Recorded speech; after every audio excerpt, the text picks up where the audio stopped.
Hey everyone! Today, I'm going to show you how to import companies into HubSpot quickly and efficiently. With these steps, you'll have your CRM set up in no time.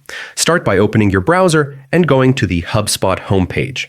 Click the Login button at the top right and enter your credentials. If you're new, you can create an account first.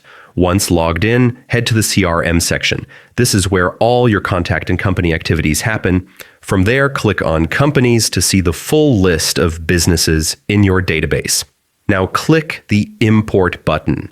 HubSpot will guide you through the process and provide templates for how your spreadsheet should be formatted. Make sure your file is ready and matches HubSpot's guidelines to avoid errors. Follow the on-screen prompts to map your file's data to the correct HubSpot fields. Once everything is set, confirm the import and sit back as HubSpot integrates your company data seamlessly. And that's it. You're now ready to manage all your companies efficiently within HubSpot's powerful CRM. Thanks for watching and happy importing.